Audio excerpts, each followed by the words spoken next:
ছোট্ট মেয়ে অ্যাঞ্জেলার জন্মদিনের পার্টির পরের দিন সকালে পাওয়া যায় টমের মৃতদেহ। টম অ্যাঞ্জেলার বাবা আর সারার স্বামী।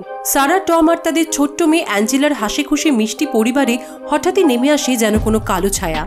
মৃত্যুটা সুইসাইড নাকি মার্ডার, সেই ধোঁয়াশা কাটতে না কাটতেই শুরু হয় আরেক ধাঁধা। তদন্ত চলতে থাকে, একে একে উঠে আসে হাজার একটা রহস্যজনক তথ্য। কিন্তু মুভির শেষে যে রহস্য উদ্ঘাটন হয় তার জন্য আমরা একদমই প্রস্তুত ছিলাম না। হ্যালো ফ্রেন্ডস, দিস ইজ ঋতু। ফিল্মিট চ্যানেলে তোমাদের সবাইকে জানাই ওয়ার্ম ওয়েলকাম। আজ আমি তোমাদের এক্সপ্লেন করে শোনাবো 2021 সালে মুক্তিপ্রাপ্ত সিনেমা লালবাগ। ফিল্মিট চ্যানেলের পক্ষ থেকে আরও ভালো ভালো মুভি এক্সপ্লেনেশন পেতে নিচের লাল সাবস্ক্রাইব বাটন প্রেস করে আর বেল নোটিফিকেশন অন করে পাশে থাকার অনুরোধ রইল। আর যারা অলরেডি সাবস্ক্রাইব করে পাশে আছো তাদেরকে আমার অনেক অনেক ভালোবাসা। মুভির শুরুতেই আমরা দেখতে পাই সারা ডায়েরিতে লিখছে যে তার জীবনটা একটা গোলাপ বাগানের মতো। গোলাপের মতোই সুন্দর তাদের পরিবার, কিন্তু ঠিক যেমন গোলাপকে ততক্ষণই ভালো লাগে যতক্ষণ না তার কাঁটা তোমাকে আঘাত করছে, আমার জীবনটাও সেই রকম। তবে আমার জীবনে যাই হোক না কেন আমি সেটা সবসময় হাসি মুখে ফেস করব। সিন শিফট হয় ক্রাইম স্পটে। ফরেন্সিক টেস্টের জন্য তথ্য প্রমাণ সংগ্রহ করা হচ্ছে এবং তদন্ত শুরু হয়ে গেছে। যেহেতু টম মারা যাওয়ার আগের দিন রাত্রে টমের মেয়ে অ্যাঞ্জেলার বার্থডে পার্টি ছিল, তাই পার্টিতে থাকা সমস্ত গেস্টদের ইন্টারোগেট করা হচ্ছে। ডক্টর জানায় টমকে যখন হসপিটালে আনা হয় তখন তার শরীর নীল হয়ে গেছিল, কিন্তু ভেতরে কোনো ইন্টারনাল ব্লিডিং হয়নি এবং লিভার কাজ করা বন্ধ করে দিয়েছিল, যেটা কিনা মোটেও স্বাভাবিক নয়। সেই জন্যই ডক্টররা পুলিশকে ইনফর্ম করেছে। এই হলো সারা, টমের স্ত্রী। ইন্সপেক্টর হেগডে সারাকে ইন্টারোগেট করার জন্য থানায় ডেকেছে। সারা একটা হসপিটালে নার্সের জব করে। সারা আর টমের একটা মেয়ে আছে, তার নাম অ্যাঞ্জেলা। হাসি খুশি মিষ্টি একটা পরিবার। সারা জানায় আগের দিন রাতে অ্যাঞ্জেলার বার্থডে পার্টি থাকার কারণে পরের দিন ওরা অনেক দেরি করে ঘুম থেকে উঠেছিল। সাধারণত উইকেন্ড পার্টি থাকলেও ওদের অনেক লেট হয়, তাই ওরা সেই সময় পরের দিন দেরি করে ঘুম থেকে ওঠে। তাই কাজের লোকের কাছে একটা বাড়ির এক্সট্রা চাবি থাকে, সেই চাবি দিয়েই কাজের লোক ঘরে ঢুকে কাজ সারে। সেদিনও কাজের লোক ঘরের কাজ সারছিল। রাতে সারার সাথে অ্যাঞ্জেলা বেডরুমে আর টম লিভিং রুমেই ঘুমিয়ে পড়েছিল। সারা পরের দিন ঘুম থেকে উঠে টমকে ডাকতে গিয়ে দেখে যে টমের শরীর ঠান্ডা হয়ে গেছে, হার্টবিট বন্ধ। ইন্সপেক্টর হেগডে জিজ্ঞেস করেন যে পার্টিতে কারা কারা এসেছিল। সারা প্রথমেই বলে তরুণ আমাদের ফ্যামিলি ফ্রেন্ড। বাড়ির যে কোনো কাজে তরুণই সবার আগে আসে। তরুণ আর টম খুব ভালো বন্ধু। ডক্টর রিনা ম্যাম, তিনি একজন ওষুধ কোম্পানির এমডি। রিনা ম্যাম ওদের ফ্রেন্ড সার্কেলে সবার শেষে জয়েন করেছে। নবীন আর প্রিয়া খুব মিষ্টি একটা কাপল। নবীন টমের কালিগ। ভেনকি স্যার টমের বস, মজার মানুষ, সব সময় সবাইকে হাসায়। ভেনকি স্যারের কথা বলতে গিয়েই সারার মুখে হাসি ফুটে ওঠে। ইন্সপেক্টর বলেন, আপনাকে দেখে মনে হচ্ছে আপনি এখন একটু বেটার ফিল করছেন। সারা সম্মতি জানায়। সব থেকে ভালোবাসার মানুষটাকে হারিয়ে সারা ভীষণ ভেঙে পড়ে। ওদের সুন্দর স্মৃতিগুলোই সবসময় মনে পড়তে থাকে সারার। হেগডে তার জুনিয়র আনন্দকে জিজ্ঞেস করে যে তোমার কি মনে হয়, এটা সুইসাইড নাকি মার্ডার? আনন্দ বলে, স্যার এটা সুইসাইড কেস, কারণ বাকি কারোর খাবারে পয়জন ছিল না, শুধু টমের খাবারেই পয়জন ছিল। এফআইআরে সেটাই বলা হয়েছে আর পোস্টমর্টেম রিপোর্টেও সেটা ম্যাচ করেছে। কিন্তু ইন্সপেক্টর হেগডে বলে, আমার ইনটিউশন বলছে এটা মার্ডার, কারণ যেহেতু টম একজন ভালো বাবা ছিল তাই সুইসাইড করার জন্য আর যাই হোক তার মেয়ের জন্মদিনের দিনটা বেছে নেবে না। ইন্সপেক্টর হেগডে নবীন আর প্রিয়াকে ডাকে জিজ্ঞাসাবাদ করার জন্য। হেগডে নবীনকে বলে যে বাকি সব গেস্ট সন্ধ্যা 7টার মধ্যে চলে গেছিল, শুধু আপনারা 7 জনই রাত 11টা অবধি ছিলেন। তাহলে টমের মৃত্যুর ব্যাপারে আপনাদের কি মত? নবীন জানায় যে টমের অনেক শারীরিক সমস্যা ছিল, লিভার প্রবলেম বা এরকম কিছু। 2 মাস আগে টম রক্ত বমিও করেছিল, তখনই অফিসের সবাই ওর অসুস্থতার বিষয়টা জানতে পারে। কিন্তু লিভার ডিজিজ থাকা সত্ত্বেও টম ভীষণভাবে ড্রিঙ্ক করত, হয়তো সেই কারণেই টমের মৃত্যু হয়েছে। হেগডে লক্ষ্য করে নবীন এই কথাগুলো বলার সময় প্রিয়ার মুখের হাবভাবটা একটু অন্যরকম লাগছে। নবীন জানায় যে সেদিন পার্টিতে সবাই খুব মজা করছিল। ডক্টরের বারণ থাকা সত্ত্বেও টম প্রচণ্ড ড্রিঙ্ক করছিল। সেই দেখে সারা টমকে ড্রিঙ্ক করতে বারণ করে, কিন্তু টম কিছুতেই শোনে না। বাধ্য হয়ে সারা টমের হাত থেকে মদের বোতলটা কেড়ে নিতেই টম রেগে গিয়ে সারাকে একটা থাপ্পড় মেরে দেয়। এই ঘটনায় সবাই খুব অবাক হয়ে যায়। তরুণ বলে, টম সারাকে থাপ্পড় মারার পর সবাই এই ঘটনা নিয়ে ভীষণ আপসেট হয়ে যায়। কিছুক্ষণ তো কেউ কারোর সাথে কোনো কথাই বলেনি। ভেঙ্কি অ্যাঞ্জেলকে হাসাবার চেষ্টা করছিল আর সারা সত্যিই ভীষণ আপসেট ছিল। প্রিয়া আর টম ব্যালকনিতে দাঁড়িয়ে কথা বলছিল। হেগডে তরুণকে থামিয়ে দিয়ে জিজ্ঞেস করে, প্রিয়া আর টম কতক্ষণ কথা বলেছিল? তরুণ জানায়, এই 10-15 মিনিটের মতো। ইন্সপেক্টর হেগডে প্রিয়াকে জিজ্ঞেস করে যে সে টমের সাথে ব্যালকনিতে কি কথা বলছিল। প্রিয়া জানায় যে সে টমকে বোঝাচ্ছিল তার সবার সামনে এভাবে সারাকে থাপ্পড় মারা উচিত হয়নি। এছাড়াও টম আর নবীনের মধ্যে কিছু কাজের ব্যাপারে সমস্যা হয়েছিল, আমরা সেই ব্যাপারেও কথা বলছিলাম। হেগডে বলে, কিন্তু আমার কেন জানি না মনে হচ্ছে এতক্ষণ ধরে আপনারা শুধু এই ব্যাপারে কথা বলেননি। বলুন বলুন, সবকিছু খুলে বলুন। এইবার উঠে আসে টম আর প্রিয়ার এক্সট্রা ম্যারিটাল অ্যাফেয়ারের কথা। নবীন প্রিয়ার সাথে টম সারার প্রথম দেখা হয়েছিল লালবাগে। সেখানে ওরা জগিং করতে যেত। নবীন আর সারার নাইট শিফট থাকার কারণে ওরা সবসময় জগিংয়ে আসতে পারত না। টম আর প্রিয়াই রেগুলার জগিং করত। এভাবেই আস্তে আস্তে ওরা দুজন দুজনের কাছে চলে আসে। হেগডে জিজ্ঞেস করে, নবীন কি এই ব্যাপারে জানে? প্রিয়া বলে, না, আমার মনে হয় নবীন জানে না। প্রিয়া হেগডেকে রিকোয়েস্ট করে নবীন আর সারা যেন এই ব্যাপারে কিছু জানতে না পারে। টমের বস ভেঙ্কি হেগডেকে জানায় যে তার আর টমের একটা শেয়ার মার্কেটের বিজনেস আছে। হেগডে বলে, তো আপনি এই ব্যাপারে আগে বলেননি কেন?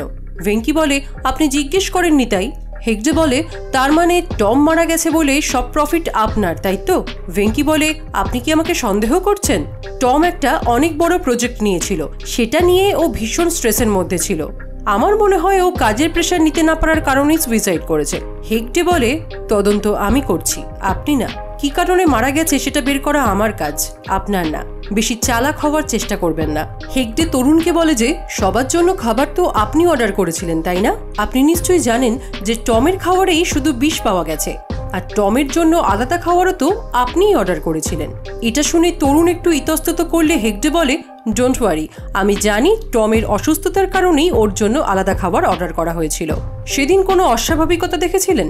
তরুণ বলে, আমি স্মোক করার জন্য নিচে গেছিলাম, তখনই ডেলিভারি বয়কে দেখে আমার কিরকম যেন একটা সাসপিসিয়াস মনে হয়েছিল।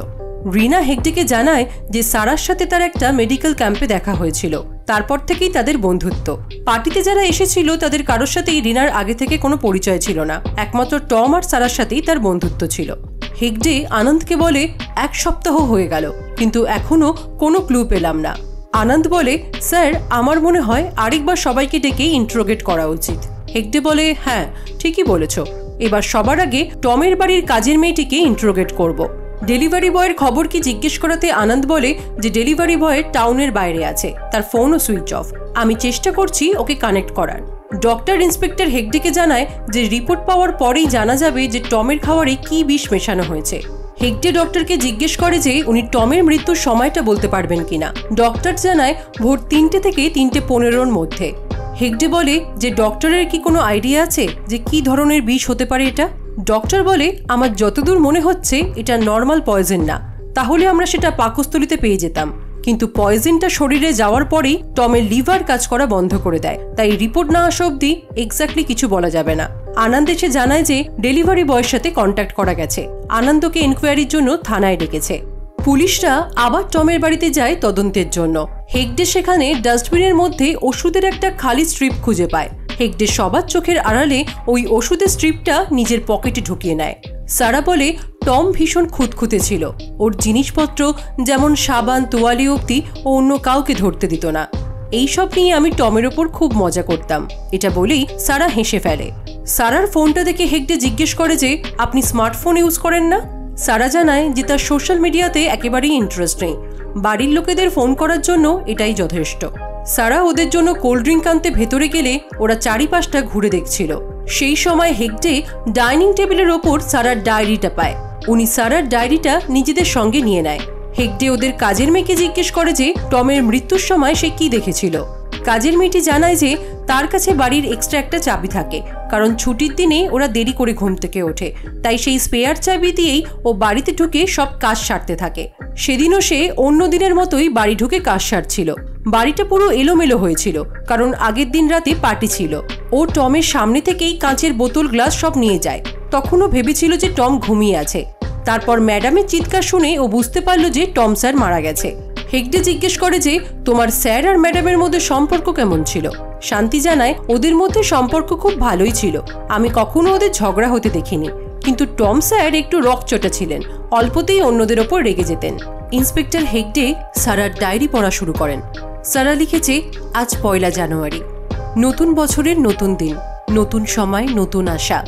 আমার জীবন মানে টম আর অ্যাঞ্জেলা, আর এটাই আমার কাছে সবকিছু। আমি ভগবানকে ডাকি ওরা যেন সারা জীবন আমার সাথে এইভাবেই থাকে। সেই ডেলিভারি বয় থানায় চলে আসায় হেগডে ডায়েরি পড়া থামিয়ে দিয়ে ডেলিভারি বয়ের সাথে কথা বলতে যায়, কিন্তু তার কাছ থেকে তেমন কিছুই তথ্য পাওয়া যায় না। হেগডে আবার ডায়েরি পড়া শুরু করে। সারা লিখেছে, একদিন আমরা বেড়াতে যাওয়ার প্ল্যান করেছিলাম, কিন্তু রেডি হয়ে নিচে গিয়ে দেখি গাড়িটা খারাপ হয়ে গেছে। আমার তখন খুব মন খারাপ হয়ে যায়। আমি বলেছিলাম একটা ক্যাব ভাড়া করে নিতে, কিন্তু টম একটা অটো ভাড়া করে আমাকে সারা শহর ঘোরায়। আমি সেটা দারুণ এনজয় করি। আমার ছোটবেলা যেন আমার কাছে আবার ফিরে আসে। টমকে অনেক ধন্যবাদ আমাকে এত সুন্দর একটা দিন উপহার দেওয়ার জন্য। তার পরের পাতাতেই লেখা, আমি খুব ভয়ে আছি। টমের লিভার সিরোসিস ধরা পড়েছে। লিভার ফাংশন টেস্ট রিপোর্ট এসে গেছে। রিপোর্টটা দেখে একেবারেই ভালো মনে হচ্ছে না। টম ভীষণই আপসেট হয়ে পড়ে। সারা টমকে জড়িয়ে ধরে সান্ত্বনা দেয়। একদিন টম একটা পার্টিতে গিয়ে প্রচুর ড্রিঙ্ক করে, তাই সারার মনে হয় টম একা বাড়িতে ফিরতে পারবে না। তাই তরুণকে বলে ওখানে গিয়ে টমকে নিয়ে আসতে। সারার কথা মতো তরুণ টমকে নিয়ে আসতে গেলে ওই পার্টিতে গিয়ে দেখে টম তখনও ড্রিঙ্ক করে যাচ্ছে। তরুণ টমকে ড্রিঙ্ক করতে বাধা দিতে গেলে টম সবার সামনে তরুণকে বলে, তুই কি আমার বাবা হতে চাইছিস নাকি? বেজন্মা একটা, তোর মা তো অন্য কারোর সাথে পালিয়ে গেছে। টমের কথায় প্রচণ্ড অপমানিত বোধ করে তরুণ ওখান থেকে চলে যায়। সারা লিখেছে, টম শুধু আমার সাথে না, সবার সাথেই একই রকম বাজে ব্যবহার করছে। আমার পুরনো টম আস্তে আস্তে হারিয়ে যাচ্ছে। হেগডে তরুণকে জিজ্ঞেস করায় তরুণ বলে, সেই দিনই প্রথম টম তরুণের সাথে ওরকম খারাপ ব্যবহার করেছিল। তারপর থেকে বহুদিন তরুণ আর টমের কোনো কথাবার্তা ছিল না। পরে সারা আর ভেঙ্কির রিকোয়েস্টে ওদের মধ্যে সব মিটমাট হয়। সারা লিখেছে, আমার চিন্তা দিন দিন বেড়েই যাচ্ছে। আমি অনেক দিন ভালো করে ঘুমোতে পারিনি। একটার পর একটা টেস্ট করা হচ্ছে, কিন্তু রিপোর্ট আরও খারাপ আসছে। টমের লিভার দিন দিন দুর্বল হয়ে যাচ্ছে। ডাক্তার টমকে ড্রিঙ্ক করতে পুরোপুরি বারণ করে দিয়েছে এবং স্ট্রিক্ট ডায়েট ফলো করতে বলেছে, কিন্তু টম কোনো কথাই শুনছিল না। ডাক্তারের বারণ থাকা সত্ত্বেও ড্রিঙ্কসের পরিমাণ আরও বাড়িয়ে দিয়েছিল। বাধা দিতে গেলে টম সারার সাথে খুব খারাপ ব্যবহার করে। টমের ব্যবহারের কারণে ওদের সব কাছের মানুষরাও ওদের থেকে দূরে চলে যাচ্ছিল।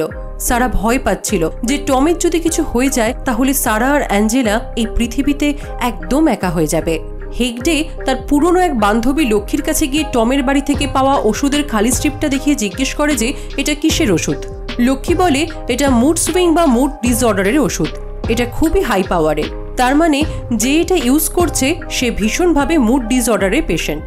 হেগডে সারাকে বলে যে আপনার ফোন ডিরেক্টরিতে দুজন ডক্টরের নাম পেলাম, একজন পেডিয়াট্রিশিয়ান আর আরেকজনের নাম ডক্টর দেবরাজ। তার কাছে আপনি কিসের জন্য গেছিলেন?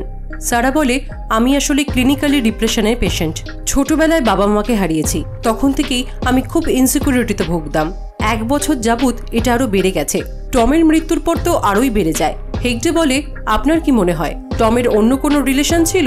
সারা হেসে বলে, না না, আমি নিজেকে সন্দেহ করতে পারি, কিন্তু টমকে কখনোই নয়। হেগডে বলে, আপনি এত শিওর হয়ে কি করে বলছেন? টম একজন হ্যান্ডসাম মানুষ ছিলেন, তার অন্য কোনো সম্পর্ক থাকতেই পারে। হঠাৎই সারা প্রচণ্ড রেগে গিয়ে সামনে রাখা কফি মাগটা ছুঁড়ে মারে। হেগডে খুব অবাক হয়ে যায় সারার এই আচরণে। আবার সঙ্গে সঙ্গেই সারা সরি বলে হেগডেকে। সারা বলে, টম মারা গেছে এখনো বেশি দিন হয়নি, দয়া করে তার সম্বন্ধে এরকম কথা বলবেন না। আবারও সারা সরি বলে হেগডেকে। ঠিক সেই সময় সারার মেয়ে স্কুল থেকে ফিরে আসে। সারা ওর মেয়েকে দেখে এমনভাবে জড়িয়ে আদর করতে শুরু করে যেন অনেক বছর পর মেয়েকে দেখল। সারার এই ব্যবহারগুলো হেগডের কাছে খুব অস্বাভাবিক লাগে।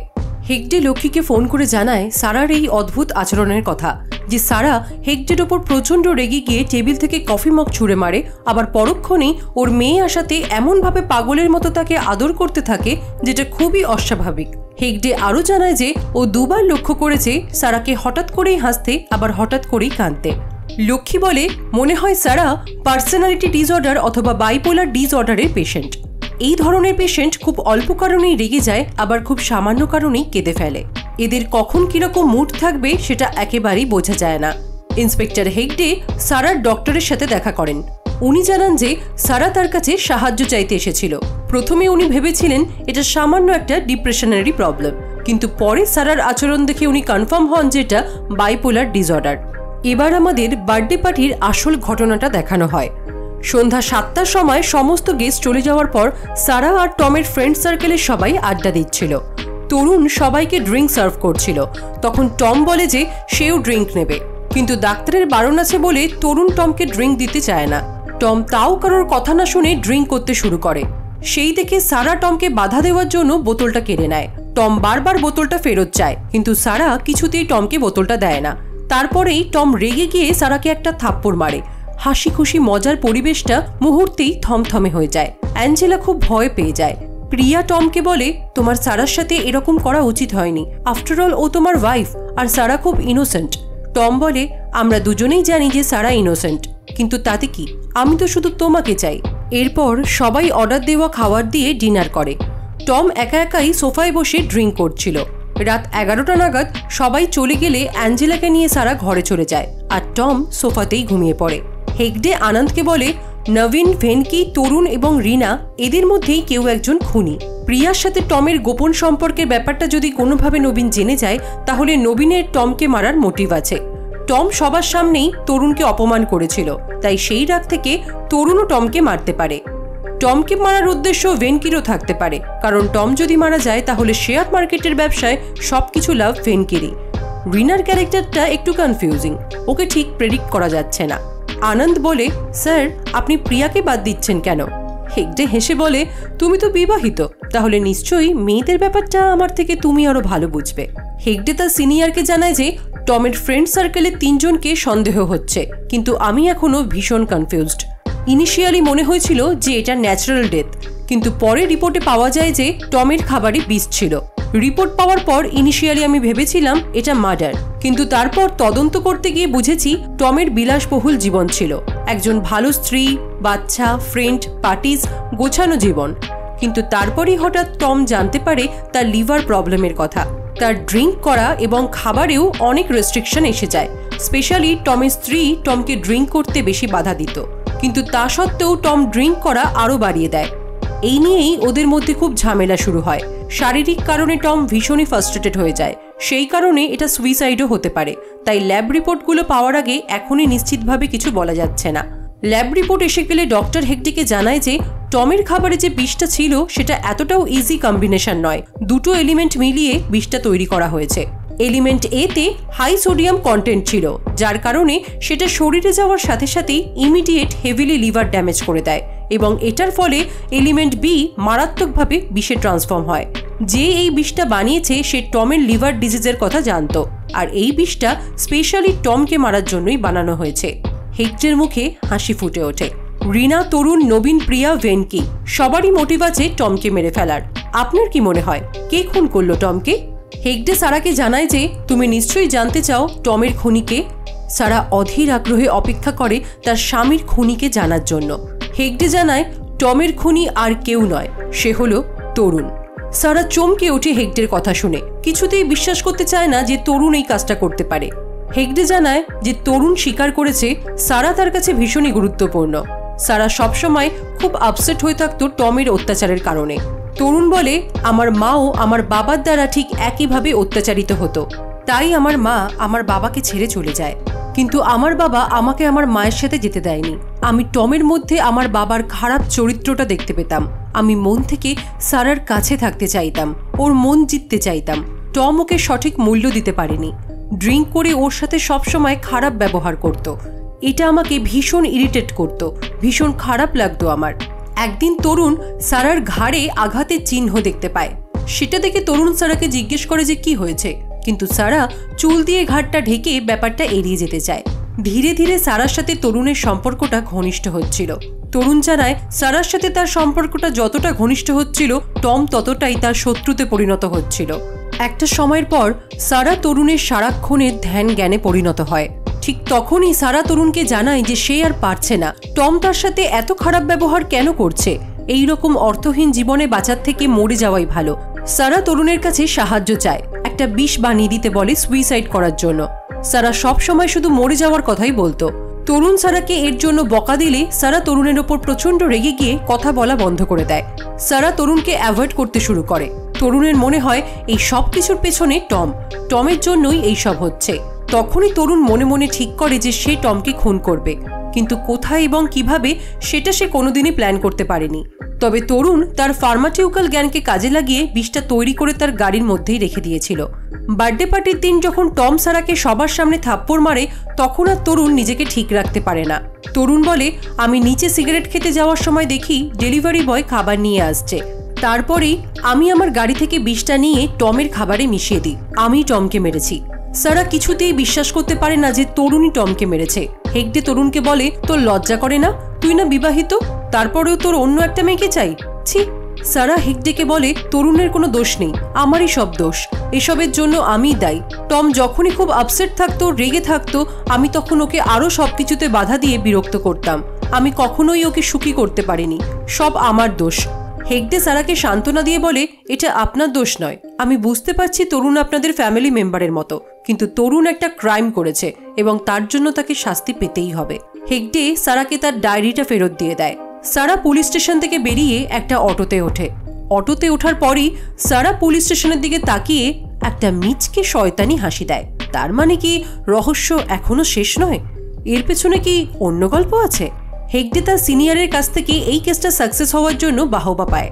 সিন শিফট হয় একদম প্রথম অংশে, যেখান থেকে আমরা সিনেমাটা শুরু করেছিলাম। সারা ডায়েরি লিখছে। সারা টমের ছবির দিকে তাকিয়ে বলে, ডিয়ার টম, তোমার মরে যাওয়াই উচিত। আমি আমার সারা জীবন শুধু তোমার জন্য ডেডিকেট করেছিলাম, আর তুমি বহু মেয়েদের সাথে নিজেকে শেয়ার করেছো। একদিন একটা শপিং মলে টম একটা মেয়ের সাথে কথা বলতে শুরু করে। ঠিক সেই সময় সারা টমকে ওখান থেকে নিয়ে আসে অ্যাঞ্জেলাকে দেখাবার জন্য, কারণ সেই দিন অ্যাঞ্জেলা সান্ট্রা ড্রেস পরেছিল। কিন্তু টমের মন তার বউ বাচ্চার দিকে মোটেও নেই। টম বারবার সেই মেয়েটাকেই দেখে যাচ্ছে। সারা ব্যাপারটা লক্ষ্য করে কষ্ট পায়। একদিন সারা টমকে ফোন করে বলে যে তার ভীষণ মিষ্টি খেতে ইচ্ছা করছে, দুজনে একটু কোথাও বেরিয়ে মিষ্টি খাবে। কিন্তু টম বলে তার এখন অনেক কাজের চাপ আছে, সে এখন বেরোতে পারবে না। সারা কিছু মনে করে না, কিন্তু কিছুক্ষণ পরই রাস্তা পার হতে গিয়ে সারা টমকে অন্য একটা মেয়ের সাথে গাড়িতে হাসতে হাসতে কোথাও যেতে দেখে। বাড়িতে ফিরে টম প্রচুর টায়ার্ড এরকম একটা ভাব দেখিয়ে বলে, আজ ব্যাক টু ব্যাক মিটিং ছিল, ভীষণ টায়ার্ড, তাই জন্যই তো তোমার সাথে আমি যেতে পারলাম না। সারা বলে, মিটিং তাহলে তোমার গাড়িতে ছিল বুঝি? টম বলে, ও তুমি দেখেছো? সারা বলে, হ্যাঁ দেখলাম, তুমি বেশ খুশি হয়ে ড্রাইভ করছো। টম বলে, সারা তুমি কি আমার সন্দেহ করছো? উনি আমার ক্লায়েন্ট ছিলেন। সারা রেগে উঠে যেতে চাইলে টম সারাকে জড়িয়ে ধরে দুটো ভালো ভালো কথা বলতেই সারা গলে জল হয়ে যায়। একদিন নবীন, প্রিয়া আর টম সারা একটা শপিং মলে যায়। কিছুক্ষণ পর নবীনের একটা কাজ আসায় সে ওখান থেকে চলে যায়, আর সারা যায় ওর কিছু পার্সোনাল জিনিস কিনতে। সেগুলো কেনা হয়ে গেলে বিল কাউন্টারে গিয়ে সিসিটিভি ফুটেজে সারা দেখতে পায় টম প্রিয়ার পেছন পেছন যাচ্ছে। এটা দেখেই সারা ওদেরকে খুঁজতে শুরু করে। দূর থেকে সারা দেখে একটা নাইট ড্রেস নিয়ে ওরা মজা করছে। টম আবার প্রিয়াকে জড়িয়ে ধরছে। সেদিন রাতে সারা অ্যাঞ্জেলাকে জড়িয়ে ধরে খুব কাঁদে আর ঠিক করে যে ও যা দেখেছে সবকিছু ভুলে যাবে ওদের সংসারের জন্য, অ্যাঞ্জেলার জন্য। একদিন সকালে টম ওয়াশরুমে থাকাকালীন টমের ফোনে একটা মেসেজ আসে।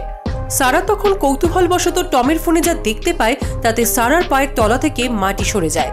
অনেকগুলো মেয়েদের সাথে নোংরা নোংরা মেসেজ আর খারাপ ফটো। এই সব দেখে সবকিছু গুলিয়ে যায় সারার। টম ওয়াশরুম থেকে বেরিয়ে সারার হাতে ওর ফোনটা দেখে বুঝতে পারে যে সারা সব জেনে গেছে। টম সারাকে ধমক দিয়ে বলে, আমার ফোনে যেন তোমাকে কখনো হাত দিতে না দেখি। সারা বলে, টম তুমি আমাকে ধোকা দিচ্ছ।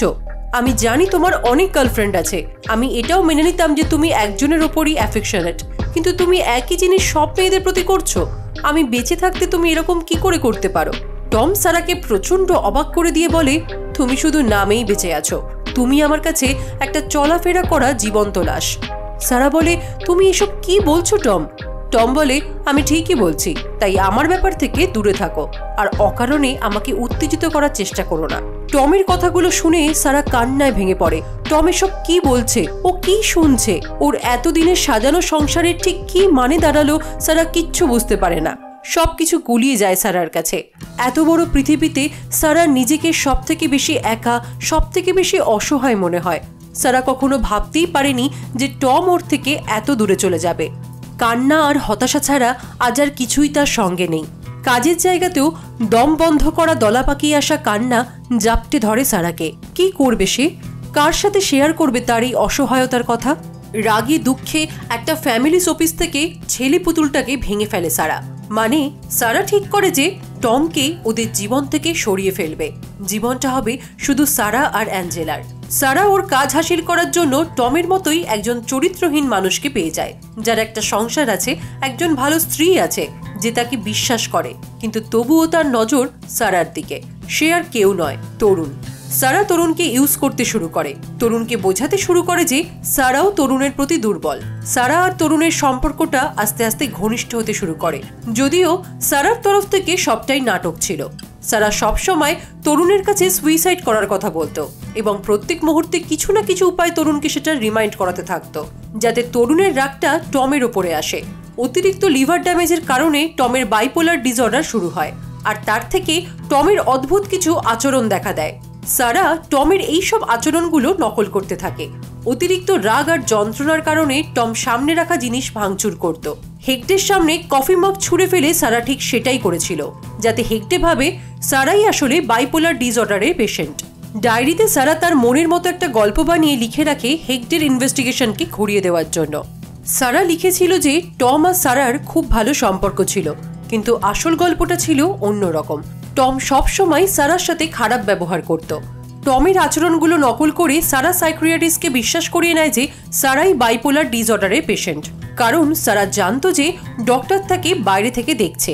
সারা বাইপোলার ডিসঅর্ডারের ওষুধগুলো ফেলে দিয়ে ওষুধের খালি স্ট্রিপটা ডাস্টবিনে এমনভাবে সাজিয়ে রাখে যাতে সেটা হেগডের চোখে পড়ে। মনির মতো ফেক স্টোরি লিখে ডায়েরিটা টেবিলের ওপর এমনভাবে রাখে যাতে সেটা সহজেই হেগডে দেখতে পায়। বানানো গল্প দিয়েই সারা হেগডের ইনভেস্টিগেশনের মোড় ঘুরিয়ে দেয়। নিজেই নিজের ঘাড়ে আঘাত করে তরুণকে দেখায় যাতে তরুণ ভাবে এইসব টম করেছে। তরুণ সারার কাছাকাছি আসতে গেলে সারা তাকে আটকে বলে যে টম বেঁচে থাকতে তার পক্ষে এগুলো করা সম্ভব না। মানে টমের বেঁচে থাকাটা যে তরুণের জন্য খুব একটা সুবিধাজনক হবে না, সেটা তরুণকে মনে করিয়ে দেওয়া।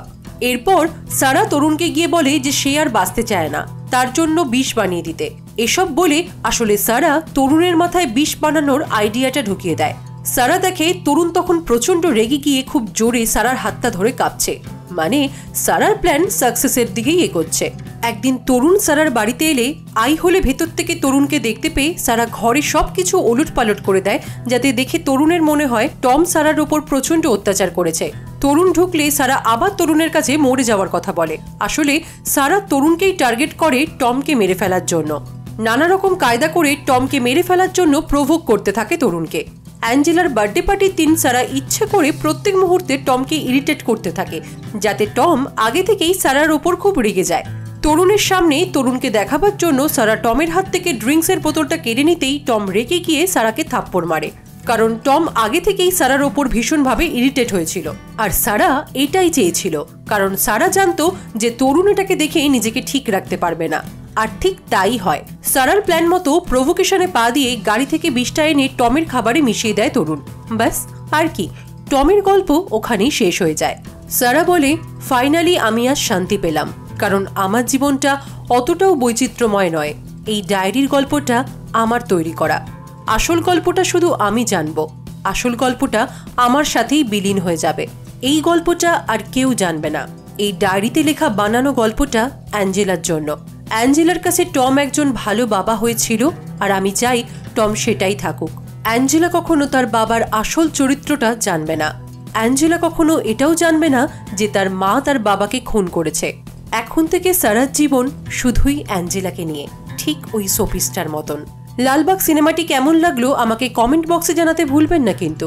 যদি কিছু ভালো লেগে থাকে তাহলে please to like, comment, share and please don't forget to subscribe film ইট। দেখা হবে নেক্সট ভিডিওর সাথে। ততক্ষণের জন্য বাই বাই।